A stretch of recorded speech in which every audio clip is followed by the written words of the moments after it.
وہ چلانے والے موجود ہوں گے تو اس کا نظام چلے گا۔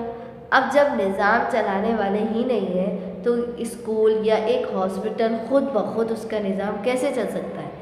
تو یہی بات اگر ہم اپنی عقل پر زور دیں اور غور کریں تو ہمیں یہی بات سامنے آتی ہے کہ اگر بالفرض اگر یہ کائنات خود بخود وجود میں آ گئی ہے اور یہ تمام چیزیں خود بخود وجود میں آ گئی ہیں تو اتنا بڑا نظام کہ دن اور رات کا اپنے وقت پر آنا اور جانا، ٹھیک ہے، سورج چاند ستاروں کا اپنے اپنے مداروں پر گھومنا، اور یہ تمام چیزیں جو ہے وہ جو ایک نظام، ایک منظم نظام جو چل رہا ہے، یہ بغیر کسی چلانے والے کے کیسے چل سکتا ہے؟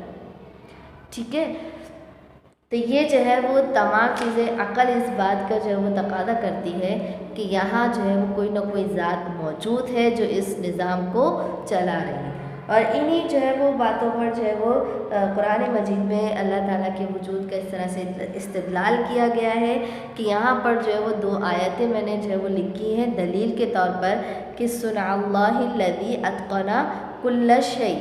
کیا مطلب ہوا کہ یہ اللہ تعالیٰ کی کاریگری ہے، صنع اللہ الذی، کہ یہ اللہ تعالیٰ کی کاریگری ہے، الذی اتقن کل شیء، جس نے ہر چیز کو جو ہے وہ خوب پختہ طور سے بنایا، یعنی اس نے صرف تخلیق نہیں کیا بلکہ مضبوط بھی بنایا، پختہ بھی بنایا۔ ٹھیک ہے، یہ قرآن کریم سے جو ہے وہ ہمیں دلیل ملتی ہے کس کی؟ اللہ تعالیٰ کے وجود کی۔ اسی طرح دوسری آیت ہے ما تری فی خلق الرحمن من تفاوت۔ کیا مطلب ہوا کہ رحمان کی کاریگری میں تم کوئی فرق نہیں پاتے ہو۔ کاریگری کا مطلب ہوتا ہے کہ جو اس نے یہ تخلیق کیا ہے، یہ سب، یہ جو کائنات ہے اس کے اندر موجود یہ سیارے، ستارے، پہاڑ، سمندر، یہ سب چیزیں جو اس کی تخلیق شدہ مخلوق ہے، ٹھیک ہے، تو یہ اس میں آپ لوگوں کو کوئی بگاڑ نظر آتا ہے؟ اس میں آپ کو کوئی فرق نظر آتا ہے؟ ٹھیک ہے، تو اس میں یہاں اللہ تعالیٰ یہ فرما رہے ہیں کہ یہ جو رحمان کی جو کاریگری ہے، اس کی جو تخلیق کاری ہے، اس میں آپ کو کوئی فرق، کوئی امتیاز، کوئی بگاڑ نظر نہیں آئے گا۔ پھر جو ہے وہ دلیل کے طور پر، تنبیہ کے طور پر انسان سے پوچھا جا رہا ہے فرجع البصر، کہ تم پھر سے دوبارہ جو ہے وہ اپنی نظریں دوڑاؤ، هل تری من فطور، کیا تمہیں جو ہے وہ اس میں کوئی دراڑ دکھائی دیتی ہے، یا تمہیں جو ہے وہ اس میں کوئی بگاڑ نظر آتا ہے، یا پھر تمہیں اس میں کوئی فساد نظر آتا ہے؟ ٹھیک ہے، انسان کو تنبیہاً پوچھا گیا کہ جب تم اس پوری کائنات پر جو ہے وہ نظر دوڑاؤ تو کیا تمہیں اس میں کوئی بگاڑ نظر آتا ہے؟ نہیں نظر آتا۔ تو یہاں پر جو ہے وہ دلیل مل جاتی ہے کہ جب ہم اس کائنات پر نظر دوڑاتے ہیں اور اس میں موجود اشیاء پر غور و فکر کرتے ہیں تو ہمیں جو ہے واضح طور پر اس بات کا جو ہے وہ اشارہ ملتا ہے کہ ان تمام چیزوں کو بنانے والی کوئی نہ کوئی ذات موجود ہے، اور ان تمام چیزوں کا جو منظم نظام چل رہا ہے اس کے چلانے کے لیے بھی ایک ذات موجود ہے، اور وہ ذات کون ہے؟ اللہ تعالیٰ۔ ٹھیک ہے، تو یہاں جو ہے وہ ہم اللہ تعالیٰ کے وجود سے جو ہے وہ انکار نہیں کر سکتے۔ ٹھیک ہے، اسی طرح اس کی ایک مثال ہم ایسے بھی لے سکتے ہیں کہ دیکھیے کہ اگر جو ہے وہ دنیا میں کوئی بھی بادشاہ ہے اور اس کا محل ہے، آپ نے دیکھا ہوگا، محل کے بارے میں سنا بھی ہوگا کہ اس کے اندر مختلف طریقے کے بالا خانے ہوتے ہیں، کمرے ہوتے ہیں، ٹھیک ہے، قسم قسم کے فرش اور قالین بچھے ہوئے ہوتے ہیں، حوض اور فوارے اس میں ہوتے ہیں، ٹھیک ہے۔ تو اب اگر کوئی ایسے محل کے بارے میں یہ کہے کہ یہ محل کسی ماہر کاریگروں نے نہیں بنایا بلکہ یہ محض اتفاقاً ہی جو ہے وہ بن گیا ہے کہ اس جو پانی اور مٹی میں حرکت ہوئی اور مختلف چیزیں جو ہے وہ بنتی گئی ہیں اتفاقی طور پر، تو کیا ہماری عقل اس بات کو مانے گی؟ نہیں۔ جب دنیاوی چیز میں ہماری عقل اس بات کو نہیں مانتی تو پھر اتنی بڑی کائنات اور اس میں اتنی ساری چیزیں اپنے اوقات میں جو کام کر رہے ہیں اپنے مقررہ اوقات میں، تو یہ کیسے بغیر کسی ایک ذات کے ممکن ہے؟ ٹھیک ہے طالبات، اب دیکھیے کہ جو وجود باری تعالیٰ ہے عقیدہ وجود باری تعالیٰ، تو حقیقت یہ ہے کہ اس کے لیے کوئی دلیل کی ضرورت نہیں ہے، بلکہ اس کا اعتراف کرنا، اس کو ماننا جو ہے یہ انسان کی فطرت میں شامل ہے، اور یہ وہی فطرت ہے کہ جس کو قرآن کریم میں جو ہے وہ اس طرح سے بیان کیا ہے کہ وَإِذْ أَخَذَ رَبُّكَ مِن بَنِي آدَمَ مِن ظُهُورِهِمْ ذُرِّيَّتَهُمْ وَأَشْهَدَهُمْ عَلَىٰ أَنفُسِهِمْ، کہ جب تیرے رب نے آدم کی پیٹھ سے ان کی نسل کو نکالا اور خود ان کو انہی پر گواہ کیا، کیا میں تمہارا رب نہیں ہوں؟ أَلَسْتُ بِرَبِّكُمْ، کیا میں تمہارا رب نہیں ہوں؟ قَالُوا بَلَىٰ، سب بول اٹھے کہ ہاں ہم گواہ ہیں، شہدنا، ہم گواہ ہیں کہ آپ ہی ہمارے کیا ہے؟ رب ہے۔ یہ اس وقت وعدہ الست کی بات ہے کہ جب اللہ تعالیٰ نے ساری مخلوقات کو، تمام انسانوں کو جو ہے وہ جمع کیا تھا، اور اس وقت جو ہے وہ ان سے یہ پوچھا گیا تھا کہ کیا میں تمہارا رب نہیں ہوں، تو تمام نے مل کر جو ہے وہ کہا کہ بلا شہدنا، کہ کیوں نہیں ہیں آپ ہمارے رب، آپ ہی ہمارے رب ہیں۔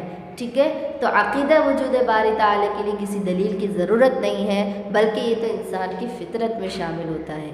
ٹھیک ہے، دیکھیے طالبات، آگے دیکھیے کہ کائنات کا جو ایک ایک ذرہ ہے وہ اللہ تعالیٰ کے وجود اور اس کی وحدانیت کی کیا دیتا ہے؟ گواہی دیتا ہے۔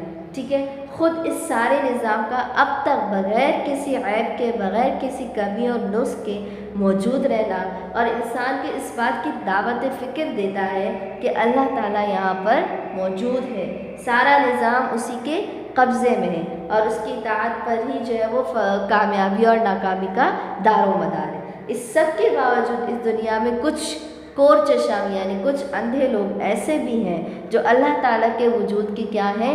منکر ہیں۔ ٹھیک ہے، ان کے نزدیک خدا جو ہے وہ ایک محض فرضی جو ہے وہ تصوراتی ہستی ہے جس کا حقیقت سے کوئی تعلق نہیں ہے۔ ٹھیک ہے، اور ان لوگوں کا یہ دعویٰ ہے کہ اس کائنات کے وجود اور تخلیق میں کسی ذات کی جو ہے کوششیں یا کاوشیں کار فرما نہیں ہے، بلکہ یہ کائنات تو ایک دھماکے کے بعد وجود میں آئی ہے جس کو انہوں نے بگ بینگ کا نام دیا تھا۔ ٹھیک ہے، اور اسی دھماکے سے ہر چیز اپنی موجودہ جگہ میں پہنچ کر اپنے کام میں جو ہے وہ مصروف ہو گئی ہے۔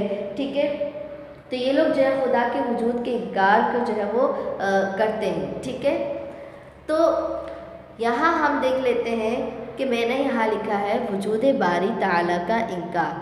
تو کچھ لوگ ایسے بھی ہیں، یعنی میں نے آپ کو بتایا کچھ کور چشم ایسے لوگ بھی ہیں جو اللہ تعالیٰ کے وجود کا انکار کرتے ہیں، اور اللہ تعالیٰ یعنی وہ یہ کہتے ہیں کہ یہ تو تصوراتی ہستی ہے، کہ فینٹیسی ہے۔ ٹھیک ہے، تو اس طرح کے لوگ جو یہ کہتے ہیں کہ اللہ تعالیٰ کا کوئی وجود نہیں ہے اور یہ کائنات خود بخود وجود میں آ گئی ہے، وہ دہریت کے ماننے والے کہلاتے ہیں، یعنی دہریہ کہلاتے ہیں۔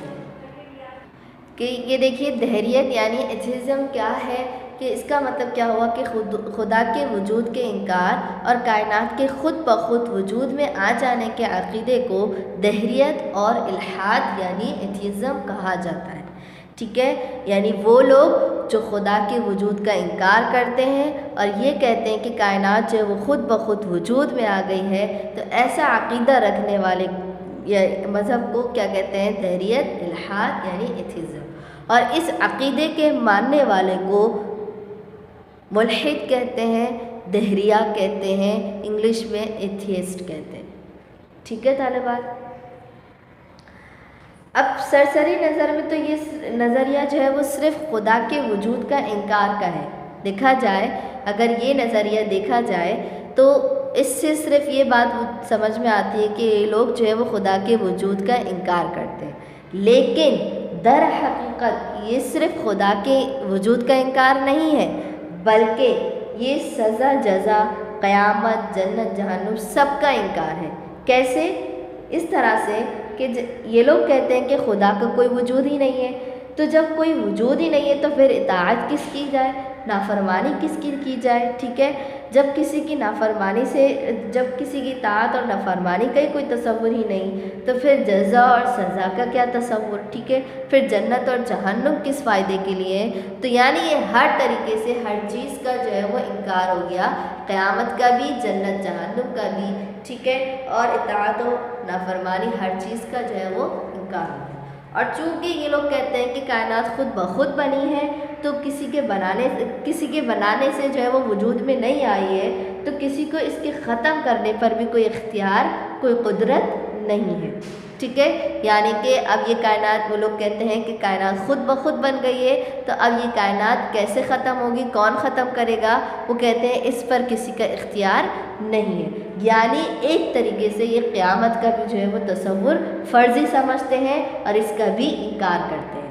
یعنی کہ وہ ہمارا یہ عقیدہ ہوتا ہے کہ یہ کائنات اللہ تعالیٰ نے بنائی ہے اور ایک دن قیامت برپا ہوگی اور یہ تمام کائنات جو ہے وہ ختم ہو جائے گی، یہ ہمارا عقیدہ ہے، ٹھیک ہے۔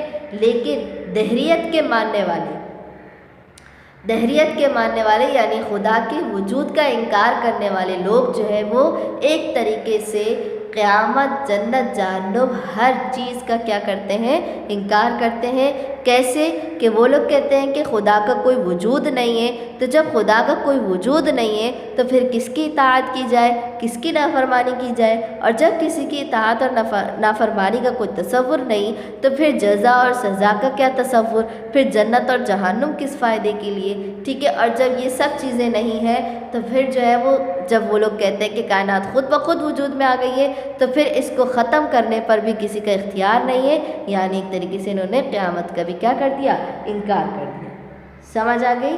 اب دیکھیے کہ دہریت اور جو الحاد ہے یہ صرف انسانی فطرت کے خلاف نہیں ہے، بلکہ یہ حقیقت اور مشاہدے کے بھی اکثر کیا ہے؟ خلاف ہے۔ کہ اگر تھوڑی دیر کے لیے تصور کر لیا جائے کہ کائنات بغیر کسی بنانے والے کے ایک دھماکے سے کیا ہو گئی؟ وجود میں آ گئی، ٹھیک ہے، تو پھر ایک چھوٹے سے مکان کی تعمیر کے لیے، چاہے وہ 1 کمرے کا ہی کیوں نہ ہو، 2 کمرے کا ہی کیوں نہ ہو، اس کو بنانے کے لیے وہ چھوٹا سا مکان کائنات کے کسی بھی کونے میں سما سکتا ہے، آ سکتا ہے، تو اس کو بنانے کے لیے اتنے بڑے بڑے کاریگروں کی اتنی بڑی کثیر تعداد میں کیوں ضرورت پڑتی ہے؟ پھر انجینئروں اور ان کے بنائے ہوئے نقشوں کی کیوں ضرورت محسوس ہوتی ہے؟ پھر یہ تمام مکانات جو ہیں، یہ تمام عمارتیں ہیں، یہ تمام سڑکیں بغیر کسی بنانے والے کے ایک دھماکے سے ہی وجود میں کیوں نہیں آ جاتی؟ ٹھیک ہے۔ تو جب یہ چھوٹے سے مکان، چھوٹی سی سڑکیں، یہ دنیاوی چیزیں خود بخود ایک دھماکے سے وجود میں نہیں آ سکتی، تو یہ ہماری عقل بھی اس بات کو نہیں مانتی کہ یہ اتنی بڑی کائنات بغیر کسی بنانے والے کے کیسے وجود میں آ گئی۔ ٹھیک ہے طالبان، تو اب اگر جو ہے وہ تھوڑا سا تأمل کے بعد یہ کہا جا سکتا ہے کہ دہریت کا جو یہ تصور ہے یہ در حقیقت نفس پرستی کی جو ہے وہ راستے کو ہموار کرنے کے لیے گھڑا گیا ہے، تاکہ بغیر کسی روک ٹوک کے انسان جو ہے وہ اپنی زندگی آزادانہ گزار سکے، یعنی اس کو کوئی روک ٹوک نہ ہو کہ یہ چیز منع ہے، یہ گناہ ہے، یہ ثواب ہے، یعنی گناہ و ثواب سے آزاد ہو کر، اطاعت اور نافرمانی سے آزاد ہو کر زندگی گزارے، اس لیے اس عقیدے کو جو ہے وہ گھڑا گیا ہے۔ کلیئر ہوگی بات؟ امید ہے طالبات آپ کو یہ تمام جو ہے چیزیں اچھی طریقے سے سمجھ میں آ گئی ہوں گی۔ یہاں پر جو ہے وہ ہمارا لیکچر ختم ہوتا ہے۔ اب آپ کا کام یہ ہے کہ آپ نے جو ہے وہ دہریت کیا ہے اس یہاں تک جو ہے وہ اچھے طریقے سے مطالعہ کرنا ہے، ٹھیک ہے، اور بہت اچھے طریقے سے پڑھنا ہے، اور اس کا کام جو ہے وہ ہم انشاءاللہ اگلی کلاس میں کریں گے۔ اگلی کلاس تک کے لیے اجازت دیجیے۔ السلام علیکم ورحمۃ اللہ وبرکاتہ۔